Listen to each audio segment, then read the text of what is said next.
Bienvenidos y bienvenidas a cada uno de ustedes. Gracias a estos 20 participantes que tenemos aquí con nosotros en este su Amanecer con Cristo, déjate alcanzar del Ministerio Herederos del Reino.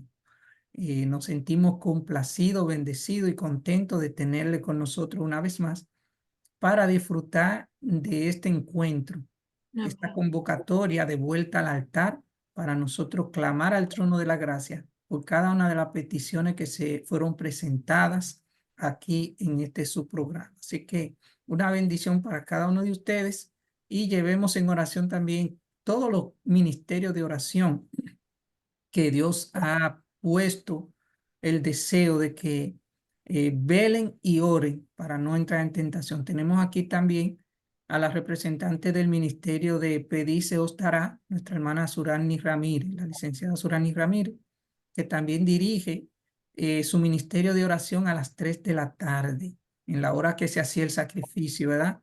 En Israel. Así que los que quieran unirse también, ella comparte el link en el grupo de reencuentro, porque nos estamos apoyando unos a otros. Donde quiera se convoque para interceder, para orar, pues ahí estamos, para apoyar sin importar, ¿verdad?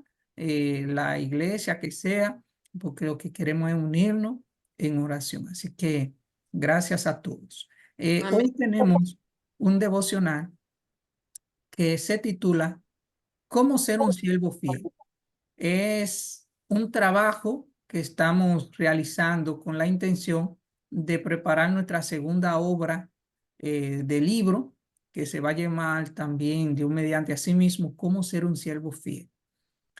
Todos somos, hay muchos siervos que se autodenominan ser siervos del Eterno, siervos de Dios, pero poder tener esa cualidad, ese calificativo, que es el que le da el distintivo especial a un siervo, pues no todo tristemente pueden afirmar ser un siervo fiel. Y la meta es no solo quedarnos en ser siervos, sino lograr ser un siervo, pero con el calificativo de fiel. Un siervo pero fiel, un siervo que logre y alcance el propósito por el cual ejerce su servicio.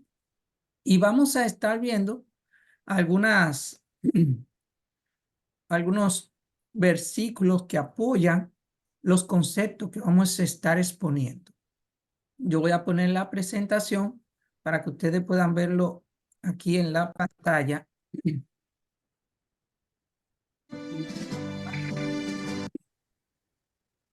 Visualmente. Ok.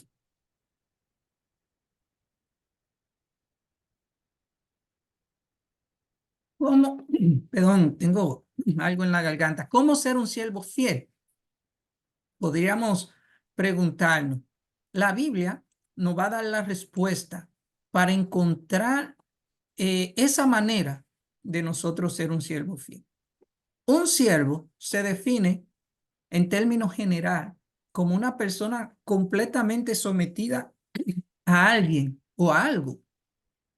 De hecho, cuando dice algo que no es una persona, un ejemplo de eso es precisamente esas personas como la hermana de Annery y como ese joven Eduardo que le mencioné, que están siendo esclavos de los vicios o han sido esclavos de los vicios. Entonces se someten a algo, en este caso a un vicio de drogas, o muchas personas a pornografía, otros se vuelven adictos hasta el dinero, y hay personas que se vuelven esclavos, siervos de cosas como esta que le he mencionado. Así que un siervo es una persona que está completamente sometida, sea a una persona o a alguna cosa, o entregada a su servicio, de modo que se despierta cada día buscando conocer y hacer la voluntad de su amo por encima de todo. En términos religiosos, es un término utilizado para referirse a las personas que son muy allegadas y obedientes a cierta religión y que se dedican al servicio del Señor en alguna área eclesiástica. Esa es la idea en términos religiosos. Tristemente, Este es un término que prácticamente a la mayoría pues no le encuentra como ningún agrado poseerlo o atribuirle, porque muchas personas tienen un concepto de siervo tristemente diminutivo o de poca importancia. Por ejemplo, en la iglesia, si a ti te preguntaran, ¿qué cargo tú tienes? Ok, bueno, yo soy el diácono. Ah, el diácono, ok, el diácono es la persona que está manteniendo el orden, que tiene que estar teniendo todo en orden y vemos quizás como que es un servicio muy simple y quizás que no tiene una importancia mayor. Pero si dijeran, ah, ¿quién tú eras? O no, yo soy, vamos a decir, el director de tal cosa, pues entendemos como que a medida que el calificativo tiene una importancia más grande, pues así también nuestra persona pues se siente quizás más importante. Pero paradójicamente, paradójicamente, un siervo es un verdadero signo de grandeza. Y no lo digo yo, sino que la misma palabra del Señor, el mismo Jesús, así lo dijo.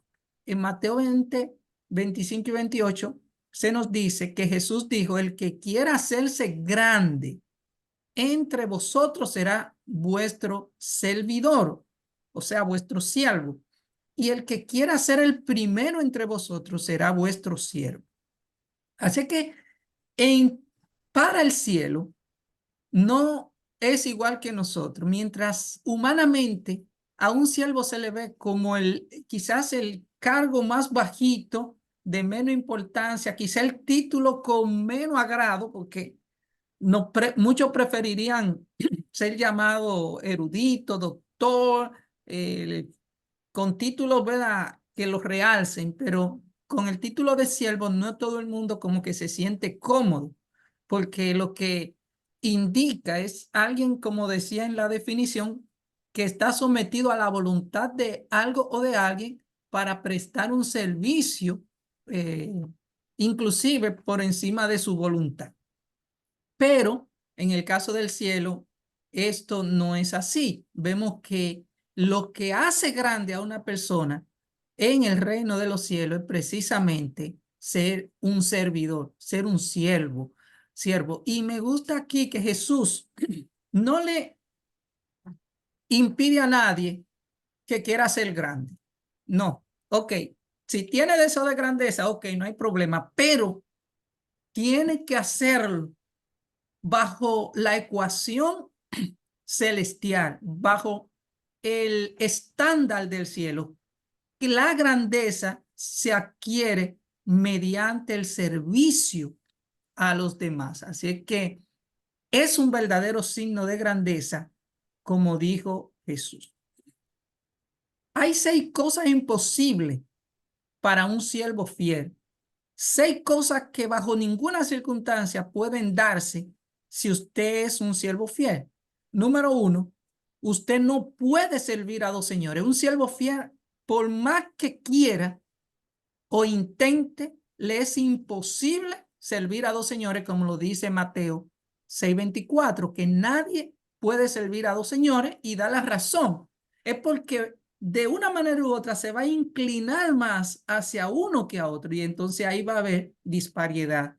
Así que no puede servir a dos señores, aunque lo intente, aunque se lo proponga, eso es imposible.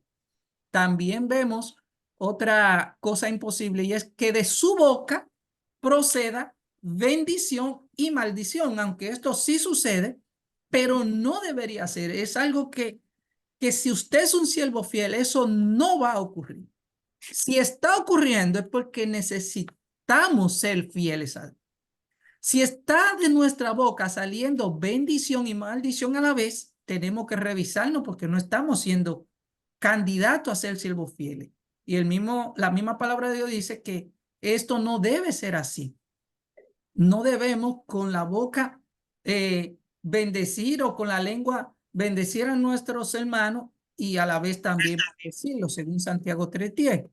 Y también el mismo libro de Santiago dice que de un ser no puede fluir, de una fuente no puede brotar agua dulce y agua amarga, que es también parecido a bendición y maldición. Se hace también esta analogía entre lo dulce y lo amargo, así como entre bendición y maldición. De tu corazón, de tu mente, no debería salir buenas acciones como, y acciones malas a la vez. Palabras de aliento, pero también palabras que lastimen. Tampoco un siervo fiel puede burlar a Dios. Nadie puede burlar a Dios. Eso es imposible. Dios no puede ser burlado. Por más que usted crea dañando que se está hablando de él, es algo imposible. Tampoco, número 5, no puede el buen árbol dar malos frutos y el árbol malo buenos frutos. Eso es algo imposible. Si usted es un siervo fiel, sus frutos van a ser los frutos del Espíritu Santo, porque usted se constituye no por su propia fuerza, sino por la obra del Espíritu Santo, en un árbol bueno. Y los buenos frutos se van a ver en usted. Así que no se cosecha de la higuera ahí, no se cosecha de la higuera manzana ni de la manzana higos. Así es que el buen árbol va a dar buen fruto y el árbol malo tristemente dará mal fruto. Y por último, número 6, hermanos, no se puede participar de la mesa del Señor y de la mesa de los demonios. En pocas palabras, no podemos tener un pie en el mundo y un pie en la iglesia. O somos del Señor, fieles a Él, o no lo somos. Si no lo somos, el mismo Jesús dijo que el que no es conmigo es contra mí. El que conmigo no recoge, desparrama. Así que esas son las 6 cosas imposibles para un siervo fiel. 4 cosas que debe saber un siervo fiel. Número 1, que el camino no es como nos gustaría que sea. No siempre el camino es como nos gustaría que sea, porque dice Mateo 7:14 que en el camino que lleva a la salvación es estrecho y angosto, refiriéndose a que no tiene comodidad, a que no tiene muchas veces la cualidad de que nosotros queremos para transitar ese camino. Es un camino que conlleva mucho sacrificio, a veces muchos obstáculos que hay que vencer, y tristemente son pocos los que quieren caminar ese camino. Así que tú debes de saber, si quieres ser un siervo fiel, que el camino que va a transitar no siempre será como te gustaría que sea. Número 2, ser un siervo fiel requiere tiempo y sacrificio. Ahí la cita está incorrecta, tengo que arreglarla. Pero hay en Mateo también la parábola del constructor, el hombre sabio y el hombre necio, y vemos que el sabio construyó sobre la roca. Construir sobre la roca es más incómodo, amerita más tiempo y más esfuerzo. Por lo tanto, el que construyó sobre la arena quizá levantó su estructura de forma más rápida y más fácil, pero al final de los tiempos, cuando viene la tormenta, vienen las aguas y dan con ímpetu contra esa casa, ¿cuál ustedes creen que se derrumbaría o se derrumbó, como dice la palabra? La que fue construida en la arena, que no tiene fundamento. Las personas quieren vivir muchas veces un evangelio cómodo, fácil, donde no haya restricción y donde puedan hacer muchas veces las cosas de acuerdo a su criterio. Pero ser un siervo fiel requiere hacer una base sólida, que aunque nos tome más tiempo buscando al Señor, preparándonos, dejando que Él nos moldee, cuando viene la prueba de que Satanás quiere atacarnos y lanza sus dardos, nuestra casa no va a sucumbir, no se va a derrumbar porque está fundamentada sobre la roca que es Cristo, pero eso toma tiempo, mis hermanos, es un asunto que toma tiempo. Número 3, aprender a vivir bajo cualquier circunstancia. Un siervo fiel debe aprender a vivir bajo cualquier circunstancia. Y el apóstol Pablo lo expresó en Filipenses diciendo Sé vivir cualquier sea mi circunstancia, sé tener en abundancia, así como escasez, a pasar necesidad como a tener, a estar saciado. Y ahí él empieza hablando de eso. Entonces, al igual que el apóstol Pablo, debemos ser todoterreno, bajo cualquier circunstancia, en los momentos difíciles como en los momentos buenos, con el mismo amor, con el mismo ánimo. No importa, no podemos ser siervos de circunstancias, que cuando la circunstancia esté favorable, ahí estamos bien animados, pero cuando las cosas, el terreno se pone pedregoso y difícil, entonces ahí nos desanimamos. No, tanto en terreno cómodo como en el difícil, con la ayuda del Espíritu Santo, tenemos que aprender a soportar cualquier circunstancia que nos llegue. Y por último, de esas 4 cosas que debe saber un siervo fiel es que el que comenzó en ti, en mí, en nosotros, esa obra de perfección, de transformación, Él la va a perfeccionar. Es Él, como dice Rosy, que siempre hace énfasis en eso. No es por nuestra propia fuerza, ni por, aunque nuestro esfuerzo es importante, pero eso es una obra que Él la tiene especialmente para Él a través de su Santo Espíritu, de completar esa obra en nosotros. Nuestra labor es permanecer en el camino correcto, con la intención siempre de serle fiel, y Él va a hacer el resto. El llamado de Dios a esos siervos que quieran ser fieles se hizo en el pasado y se nos hace ahora. Dice Jeremías 1:4 al 5: antes que te formase en el vientre te conocí, y antes que naciese te santifiqué, o sea, te aparté para que sea mi siervo, dice el Señor. Así que el Señor nos llamó inclusive y conoce nuestra vida desde antes de formarnos en el vientre. Oigan qué hermosura, que estas 22 personas que estamos aquí, antes de nacer ya Dios nos había apartado para ser herederos del reino, para que Amén. fuéramos siervos. Y qué privilegio tan hermoso que Dios nos haya hecho ese llamado. E Isaías también dice: porque te tomé de los confines de la tierra y de tierras lejanas te llamé y te dije, ¿qué cosa? Mi siervo eres tú. Así que este título no nace en la mente humana, sino en la mente del Eterno. Él mismo nos tomó y nos dijo que somos su siervo. Él dice: mi siervo eres tú, te escogí y no te deseché. Gloria sea al Señor. Algunas personas del pasado en la Biblia que hicieron caso al llamado de Dios. El mismo Abraham fue llamado a dejar su tierra y su parentela. Moisés, Gedeón, Jeremías, Eliseo y Pablo. Todas estas personas fueron utilizadas por Dios. Miren qué bonito, la forma en cómo trabaja la deidad a través de los tiempos. Esto me encantó cuando el Señor me puso esta idea en la mente. Vemos a Dios el Padre en el pasado obrando a través del pueblo de Israel. Vemos al Mesías Jesucristo entonces escoger 12 discípulos, lo cual instruyó para también ser sus siervos fieles y hacer una obra en su tiempo.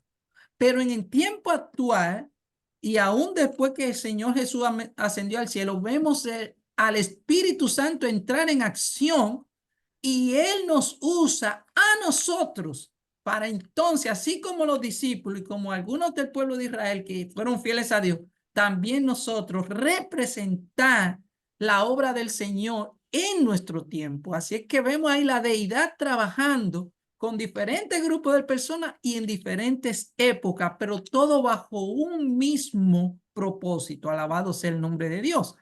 ¿Por qué Amén. se llama?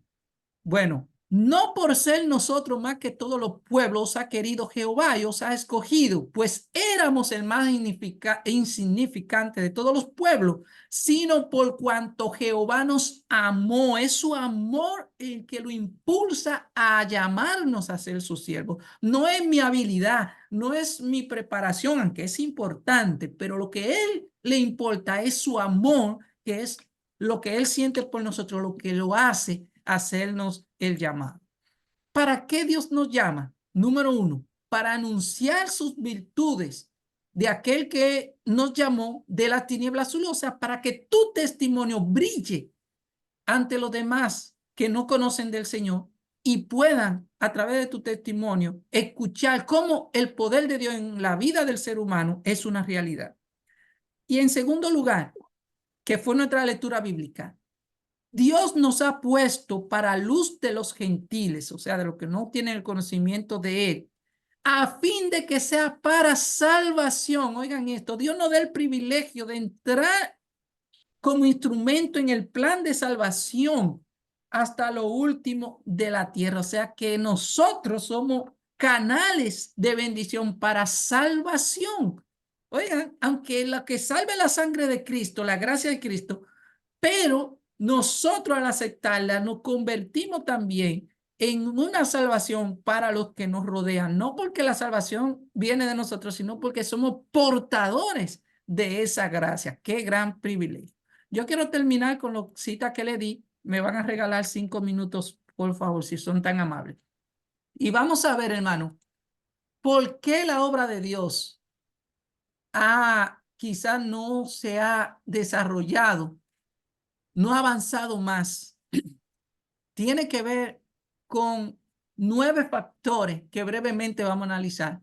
Y uno de ellos es la falta del Espíritu Santo, hermano. Dios quiere hacer una obra especial. Su amor nos ha llamado, nos capacita, nos da talentos y dones, pero vemos que a veces el crecimiento no es proporcional a ese Dios que tenemos. Y muchas veces no estamos siendo ese canal de salvación que Él instituyó para que nos llamó para que fuésemos para salvación hasta lo último de la tierra, decía. Vamos a ver Hechos 1:8 para que ustedes vean cómo hay un factor muy importante, que es la falta del Espíritu Santo. La persona que lo tiene lo puede leer. No diste esa, pero quien tiene hecho que lo busque en 1:8. La hermana Bueno, Blanca, ahora me recuerdo. sí, sí, Hechos 1:8 dice, pero recibiréis poder cuando haya venido sobre vosotros el Espíritu Santo, y me seréis testigos en Jerusalén, en toda Judea, en Samaria y hasta lo último de la tierra.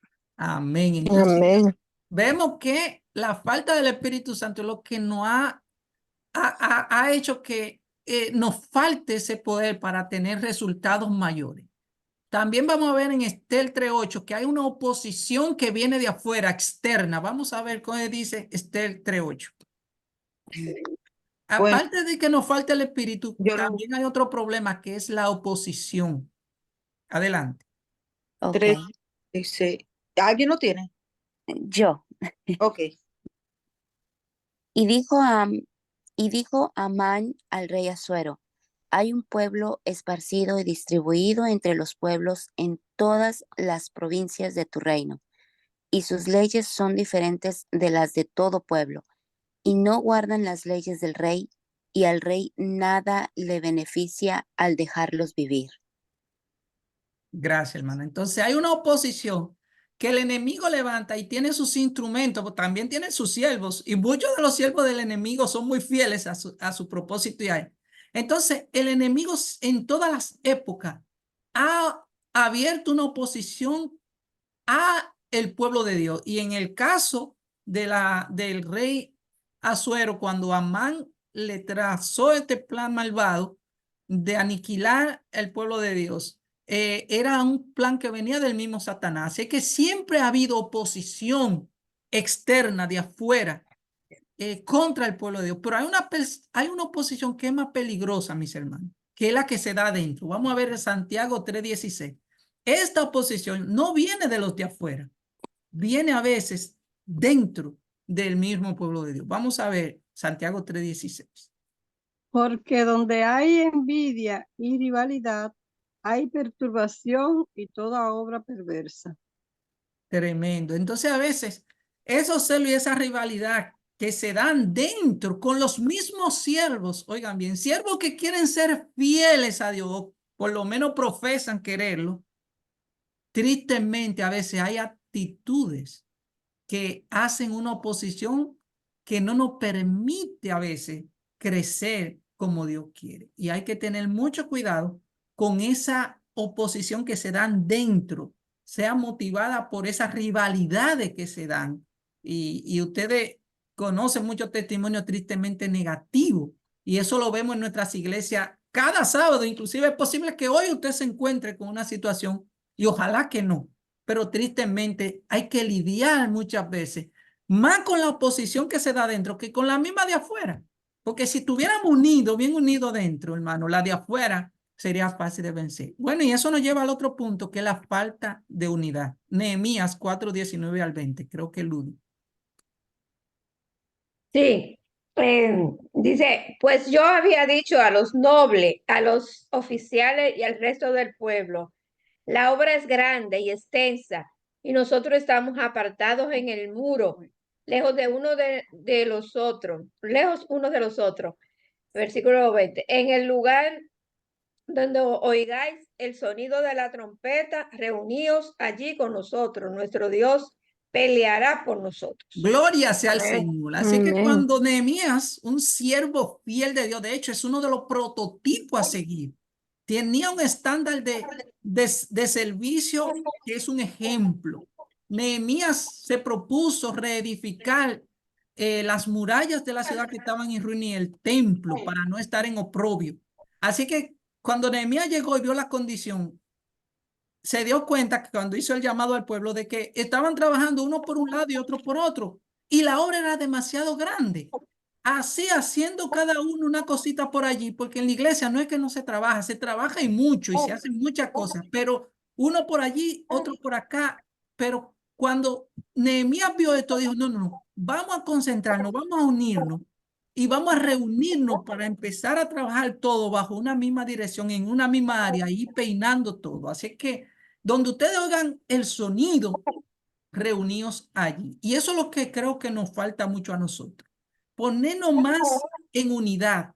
Que lo que haga la directora de escuela sabática lo apoyen los diáconos, lo apoye el Ministerio de la Mujer. O sea, que entiendan que no es una función de un departamento u otro, sino de todos. Cuando se hace una programación, es un asunto de todo, donde todos debemos de ir bajo la misma dirección. La obra es grande, hermano, muy grande. Creo que es un micrófono abierto. La obra es grande y necesitamos estar unidos. Lucas 11:17, división. Esto sí es peligroso. Ya estamos terminando. 2 minutos. Yo, hermano, la puedo decir, bendiciones. Gracias, pero déjeme ver si alguien ya la tenía, por si acaso. Sí. Si... Lucas 11:17. Por Rosa, como tú tienes otro en Lucas, vamos a dejarle ese a la hermana. Gracias. Adelante, hermano. Dice Lucas 11:17, dice, más el conocimiento, conociendo los pensamientos de ellos, le dijo, todo reino dividido contra sí mismo es asolado, y una casa divididas contra sí mismo caen. Tremendo, hermano. Una casa dividida no prevalece, sino que se vaya a la ruina. Por eso necesitamos dejar nuestras divisiones y diferencias, como pasó en el aposento alto, para poder lograr tener un crecimiento mayor. Nehemías 6:2-3, hermana Ludi, distracciones. Ya estamos llegando a la parte final. Solamente esos que están ahí. 6, desde el 2 al 3. Sí. Dice, Zambalá y Gestén enviaron a decirme, ven y reunámonos en alguna de las aldeas en el campo de Ono. Pero ellos habían pensado hacerme mal. Entonces envié mensajeros para decirles, estoy ocupado en una gran obra y no puedo ir, porque cesaría la obra si yo la abandonara para ir a vosotros. Tremendo. Ustedes vieron cómo Anneli mencionó que su propia hermana la estaba jalando nuevamente al mundo y ella se envalentonó y tomó una decisión y dijo, no, esto no debe ser así, porque quien debe jalarla hacia Cristo soy yo. Y tomó una decisión y entonces le dijo, no, nosotros vamos para la iglesia. O sea, si nos dejamos llevar de las distracciones, a veces cuando hay una campaña evangelística o llega un familiar o, no, o se arma una actividad para tal martes, entonces la iglesia se debilita, hermano. Cuando tenemos un propósito, todos debemos estar bajo una misma dirección y no distraernos, porque van a venir cosas que usted quería hacer precisamente cuando viene un propósito divino. A veces en la hora de la oración, No siempre o nos llama a alguien o pasa algo, pero la hora de la oración es algo que también nosotros ya hemos apartado para estar en comunión con Dios. Así que hay muchas cosas que el enemigo utiliza para distraernos, que vendrán disfrazadas aparentemente para nuestro bienestar, porque esta persona, también siervo de Satanás, lo que buscaban era hacerle daño a Nehemías y a la obra de Dios. Y Nehemías, como líder sagaz, con un entendimiento divino, vio que su intención no era buena y se lo dijo claro: yo no puedo ir porque cesaría la obra. Se lo dijo claro. La cortesía ahí, como digo en la presentación del libro, ser cortés no quiere decir que usted tiene que estar de acuerdo siempre con todo. A poner límites es también ser cortés. Y hay compromisos en los cuales uno no debe de asumir, como hizo Nehemías. Salmo 78, 34 y 35. Vivir de eventos. Yo lo puedo decir. Tiempos. Disculpe, ya alguien lo tenía, pero si no está esa persona, entonces usted lo puede leer. Yo lo tenía. Es Rosy. Ujú. Pues vamos a darle, como tú eres de la casa, vamos a darle a la persona que dijo yo, ya que tú eres de confianza. Salmo 78, 34 y 35, la persona que quería leerlo. Ok, Y ok, gracias, Rosy, hermano. por tu cortesía.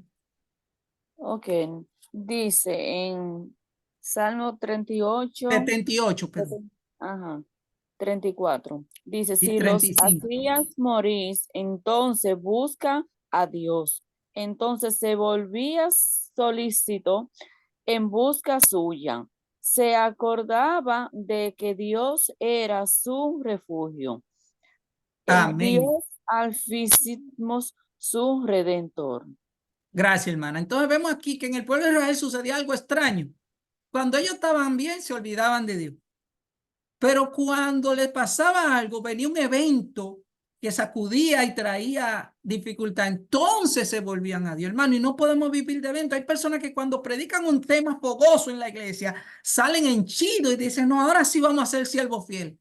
Pero después que se va ese calentón, esa emoción, y viene quizá una situación, entonces ese ánimo así mismo baja. Y la Biblia dice inclusive que la persona inconstante de doble ánimo no logra la meta porque es inconstante en todo su camino. Está fluctuando como un tobogán para arriba y para abajo y debemos, con la ayuda de Dios, a todos nos pasa, yo lo reconozco, a todos nos pasa. Nuestro ánimo se ve muchas veces tambaleante. Imagínense cuando a usted le diagnostican una enfermedad, por más que usted quiera tener ánimo, hay que ser sincero, el ánimo le baja si usted no está. Pero hay que, con la ayuda del Espíritu Santo, cuando lleguen esas circunstancias, que perdí el trabajo, que tengo problemas en la familia, que tenemos que pedirle a la ayuda divina para que nos ayude a mantenernos fieles bajo cualquier circunstancia. Ya con esto terminamos, que es Lucas 16, 8 y Hechos. Una de estas cosas que han impedido que la causa de Dios avance es la falta de cortesía en nuestras relaciones personales, que es el motivo por el cual Dios me permitió escribir el libro La cortesía, un antídoto perfecto. Lucas 16, 8. Y alabó el amo al mayordomo malo por haber actuado sagazmente, porque los hijos de este siglo son más sagaces en el trato con sus semejantes que los hijos de luz. Tremendo, señores. Cuando yo escuché, leí este texto, eso siempre me dio vuelta en la cabeza. ¿Cómo es que los hijos de las tinieblas, los que le sirven a Satanás, dicho en otras palabras, tienen mejores relaciones personales que los hijos de la luz? Eso es inconcebible. Inconcebible, hermano. Así es que nosotros tenemos que, quisiéramos o no, aprender a tener cortesía en nuestras relaciones los unos con los otros. Ahí está el libro, ya aludí, para su iglesia hicieron un pedido de más de 5 libros, así que la gloria sea para Dios. No estamos negociando hoy, pero sé que le va a ayudar porque ese fue uno de los motivos por los cuales Dios inspiró a preparar esa obra. Por último, Hechos 15, 1, 2, 4, 5, 6, 10, 11 y 19. Legalismo, fanatismo y extremismo. 3 palabras que son primas hermanas. Empezamos con el 1, luego el 2, el 4. Lo están viendo en pantalla, lo pueden leer así mismo y con eso terminamos. Y gracias por darme este tiempito extra y discúlpenme de verdad. Amén. La persona que tiene a Hechos, que creo Oh, que fue, ok, sí, Hechos. sí, 15. Sí. Entonces algunos que venían de Judea enseñaban a los hermanos, si no os circuncidáis conforme al rito de Moisés, no podéis ser salvo. Puede dejarlo hasta ahí, hermana, por razón de Ok. tiempo. Gracias. Ujú, Miren, hermano, aquí se desató un problema cuando el apóstol Pablo estaba haciendo una obra linda con los gentiles, se estaban bautizando las personas, la iglesia estaba creciendo, la obra se estaba expandiendo, y de repente vienen unos legalistas, fanáticos y extremistas de Jerusalén a venirle a decir que si ellos no se circuncidaban conforme al rito, no ujú, iban a ser aceptados. Y eso ujú, llevó a que se hiciera el primer concilio de la iglesia apostólica, donde no fue fácil, hermano. Tuvieron ujú, discusiones y diferencias, pero al final el Espíritu Santo dijo lo que debía de hacer. No se le debía inquietar a esta persona con estos ritos, sino más bien pusieron alguna cosa como no ingerir alimento de ahogado ni sangre ujú. y fornicación y consagrado a los ídolos. Así que, hermanos, esto es algo que ha hecho mucho estancar la obra de Dios. Ese legalismo, ese fanatismo, ese extremismo que también está en todas nuestras iglesias y que quizá hoy usted se encuentre con uno de esos casos, pero ojalá que no. Así que Dios nos bendiga, mis hermanos. Y el llamado de hoy es el siguiente que nos dice Isaías 61, 1 al 3. Levántate, resplandece, porque ha venido tu luz y la gloria de Jehová ha nacido sobre ti, porque aquí que tinieblas cubrirán la tierra y oscuridad las naciones, más sobre ti amanecerá Jehová y sobre ti será vista su gloria y andarán las naciones a tu luz y los reyes al resplandor de tu nacimiento. Que el Señor nos bendiga. Vamos Amén. a inclinar nuestros rostros, nuestra cabeza para orar. Señor y Dios, gracias, gracias porque nos ha dado el privilegio de ser llamados siervos, pero nos falta ahora ser fieles, que es ya depende de dejar que tu espíritu obre en nosotros para que eso sea una realidad. El llamado fue hecho. Por amor a nosotros, tú nos has llamado y quieres darnos un lugar en tu obra. Nosotros te hemos aceptado porque tenemos el deseo de servirte. Tú sabes que por eso estamos aquí. Pero nuestras debilidades a veces no nos permiten ser esos siervos que queremos ser, fieles en todo. Más sabemos que sin la ayuda de tu espíritu es imposible, pero tú estás más dispuesto a darnos tu espíritu que nosotros a pedirlo. Amén. Por lo tanto, en esta hermosa mañana queremos una doble porción de tu espíritu. Queremos que Amén. tú complete tu obra en nosotros y continúe trabajando en nuestro favor para ser esos Amén. siervos fieles. Y a partir de hoy hacer un pacto, un compromiso de ser esos siervos fieles que no Amén. teman llamar el pecado por su nombre, hombres fieles como la brújula del polo, que no se doblen, hombres íntegros, que podamos dar un testimonio que convenza al mundo para gloria de tu nombre. Amén. Amén y amén. Amén. Amén. Gloria a Dios.